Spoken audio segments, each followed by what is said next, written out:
موجودہ دور میں جو سب سے بڑی وبا پھیلی ہوئی ہے جس سے ہر انسان خوف زدہ ہے، کل پرسوں تک تو معاملات پاکستان میں عام روٹین کے حساب سے چل رہے تھے، لیکن جیسے ہی حکومت کی طرف سے اعلانات آئے تو خوف و ہراس اور پھیل گیا ہے۔ آپ سمجھ گئے ہوں گے کرونا وائرس۔ آپ کیا سمجھتے ہیں کیا وجہ ہے، یہ کیوں پھیلا ہے؟ جی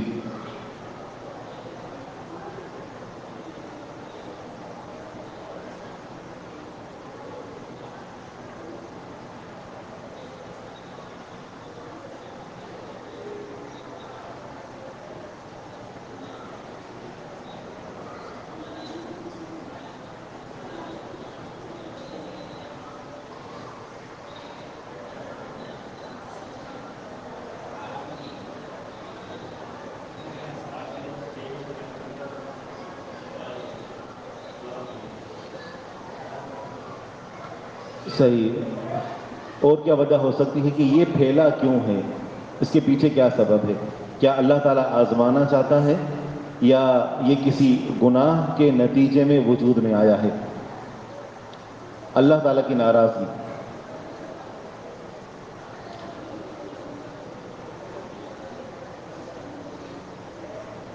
صحیح۔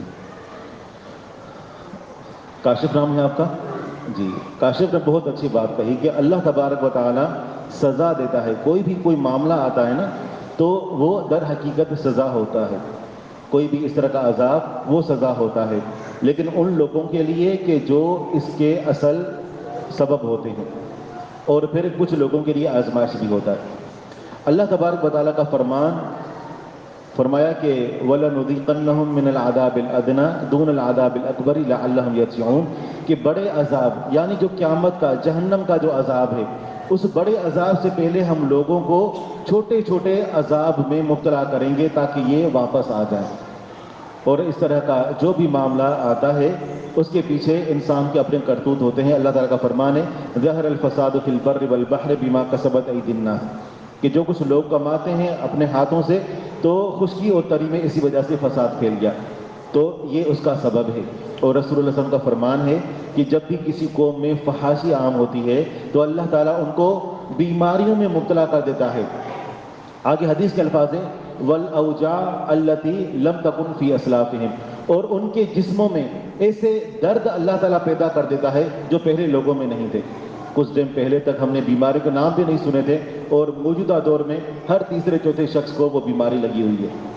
تو پہلی بات یہ ہے کہ اس طرح کا جو عذاب ہوتا ہے یہ اللہ تبارک و تعالیٰ کی طرف سے تنبیہ ہوتا ہے تاکہ لوگ اللہ تعالیٰ کی طرف واپس پلٹیں۔ جو اپنے آپ کو سپر پاور سمجھتے ہیں وہ بھی اس چھوٹے سے وائرس کے سامنے بے بس ہیں۔ اللہ تعالیٰ جھنجھوڑنا چاہتا ہے، پہلی بات یہ۔ دوسری بات یہ کہ پھر اس سے نجات کا کیا طریقہ کار ہے؟ اس سے نجات کا طریقہ کار کوئی نیا نہیں، وہی ہے جو آج سے 1500 سال پہلے نبی صلی اللہ علیہ وسلم نے اپنی امت کے سامنے پیش کر دیا۔ وہ دو طرح کے معاملات ہیں۔ ایک معاملہ ہے جو حکومتی اور عام سطح پر ہونا چاہیے، اور وہ یہ ہے کہ اجتماعی طور پر اللہ تعالیٰ کے سامنے توبہ کی جائے، اپنے گناہوں کی معافی طلب کی جائے، اور اس طرح کے وہ تمام کام جو اللہ کے غضب کو دعوت دیتے ہیں ان سے اجتناب کیا جائے۔ یہ اگر مجموعی طور پر کام نہیں ہو رہا تو پھر ہماری ذمہ داری انفرادی طور پر بنتی ہے کہ ہم انفرادی طور پر اللہ تعالیٰ سے اپنے گناہوں کی معافی طلب کریں۔ دوسرے نمبر پر یہ کہ رسول اللہ صلی اللہ علیہ وسلم کا فرمان ہے کہ اللہ تعالیٰ نے جو بھی بیماری اتاری ہے اس کا اللہ تعالیٰ نے علاج بھی اتارا ہے۔ ایک علاج ہوتا ہے احتیاط کے ذریعے سے، اور دوسرا علاج ہوتا ہے کسی دوائی کے ذریعے سے۔ تو جب تک کوئی انسان کسی بیماری کے اندر مبتلا نہیں ہوتا تب تک اسے چاہیے کہ وہ احتیاط کرے۔ اور نبی صلی اللہ علیہ وسلم کے دور میں بھی یہ بات تھی کہ ایک شخص نبی صلی اللہ علیہ وسلم کے پاس آیا اسلام قبول کرنے، نبی صلی اللہ علیہ وسلم بیعت لیتے تھے ہاتھ پر ہاتھ رکھ کر، لیکن اس کو کوڑ کی بیماری تھی، تو نبی صلی اللہ علیہ وسلم نے فرمایا کہ اس کو وہیں پر رہنے دیں، اور فرمایا کہ تمہاری بیعت ہو گئی۔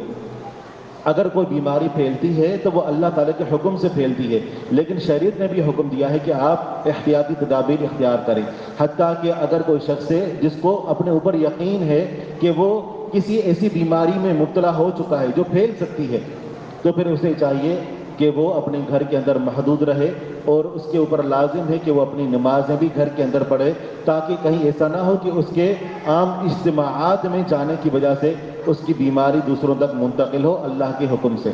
بیماری خود منتقل نہیں ہوتی جب تک اللہ تعالیٰ کا حکم نہ ہو۔ تو یہ احتیاطی تدابیر ہیں، یہ بھی ہم نے شریعت نہیں سکھائی ہیں۔ تو جو بڑے بڑے اجتماعات ہیں، جو پروگرام ہوتے ہیں، تو حکومت وقت اور جو صاحب الامر ہے اس کے بارے میں بھی شریعت کا یہ حکم ہے کہ آپ اس کے حکم کی پیروی کریں۔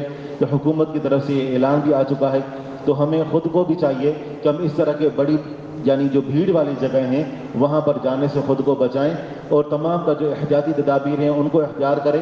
پھر اگر کوئی معاملہ پہنچتا ہے تو وہ تقدیر سے ہے، اور پھر ہمیں یہ جوڑنے کے لیے بھی ہے کہ ہم توبہ کریں، اپنے معاملات کی اصلاح کریں۔ اللہ رب العالمین سے دعا ہے کہ رب کریم جو کچھ سنایا عمل کرنے کی توفیق عطا فرمائے۔ وآخر دعوانا ان الحمدللہ رب العالمین۔ باقی انشاءاللہ جو سبق کی بقیہ باتیں کافی ساری ہیں جو رہتی ہیں، تو انشاءاللہ اسے ہم اگلی نشست میں بیان کریں گے۔ سبحانک اللہم و بحمدک، اشہد ان لا الہ الا انت۔